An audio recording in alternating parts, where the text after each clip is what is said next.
The Walking Dead has fully immersed us into every aspect of the war on the Saviors, including all the downtime these solrs face while waiting for battle. Another hour of this story has gone by, but it seems we've still barely moved from where we left off the week before. Rick finally made it to the next phase of his mission, meeting with Jadis, who's busy working on her junkyard art project in the nude, but he barely gets a few lines in before he's locked up as a prisoner. Ezekiel is still recovering from the emotional toll of the Savior's surprise. Maggie finally makes a decision regarding Jesus' prisoner haul. Carl reunites with that stranger from the first episode, and Michonne and Rosita finally get some action as they go off on a side mission that reveals very little about the overall predicament. Again, it seems like we've barely made any headway toward a conclusion to this arc. Perhaps the children will be able to snap these prattling adults out of their funk. That was the biggest takeaway, the little ones. Maggie is reminded that the whole point of this war is to try to secure a future for their communities, while the kid characters end up being the ones leading by example. The King Carol still has no luck in waking Ezekiel from his depression, but when he doesn't answer her summons, a child approaches Benjamin's younger brother, Henry.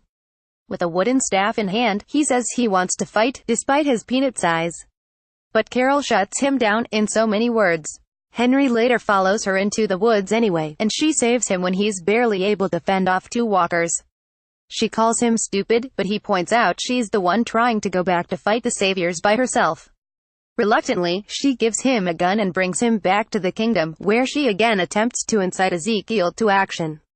Carol is ready to blast open the door to his throne room, but Jerry mentions that it's not locked. God damn it, Jerry. She finds Ezekiel sitting on the theater's stage with Shiva's chains DD over his huddled form. He's no longer speaking with the flourishes and zeal of King Ezekiel, but instead he asks her to lead the people herself so he can be alone. Carol and Ezekiel shippers might want to perk up because she asks him why he kept visiting her when she initially wanted to be left alone, and he admits that she made him feel real, not like the fictional persona he pretends to be. As tears drip down her face, she says, "You are real to me, to the kingdom." Carol implores him to act the part if he can't be the part, to pretend like everything is normal until things actually become normal. That's his gift. Yet he says he can't do it. The widow Erin returns to Hilltop with the infant savior and presents Maggie with a letter. Carol and Rick have also received notes, updating them all on their individual progress and their losses. Just outside the Hilltop fence, Jesus is tossing some of the extra turnip supply to the prisoners.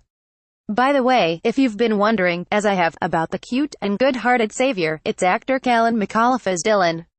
Maggie storms toward Jesus with Gregory and Enid at her back about this waste of their resources.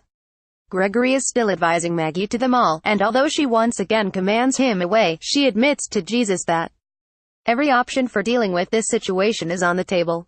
She says, "We have to end this." He says, "We have to make sure what's left is worth what we lost." Maggie sits on her new throne at Hilltop, fiddling with Glenn's watch in her hands as Gregory offers his guidance on the prisoner situation. She says he's only in the room with her so she can keep an eye on him, but he thinks she wants someone to give her the okay to follow her gut.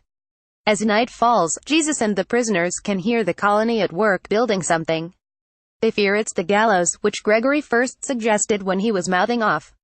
Dylan further stokes Jesus' fears as he tells his tale of being someone good with his hands.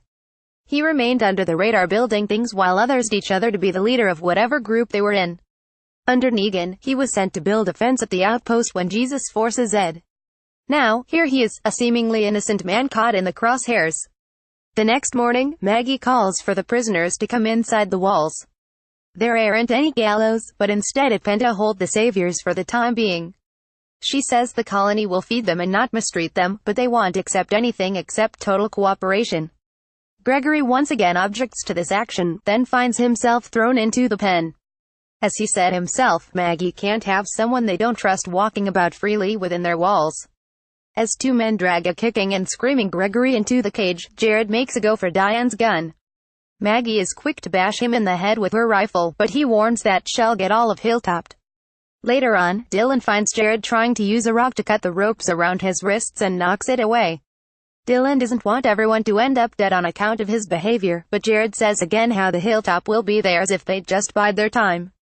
Inside the Hilltop mansion, Jesus walks in as Maggie, holding the infant, is listening to Erin grieve Eric's. Jesus wants to thank her for making the decision she made, but she says the saviors could prove to be bargaining chips down the road, and if they don't need them, she can't let them live. Taking Maggie's advice, grieving feels better when you're doing something about it. Aaron prepares to head out on a side mission that only he seems to know about. Enid chases after to join him, and he tells her to get food and supplies because they might be gone for a while. Recap continues on the next page.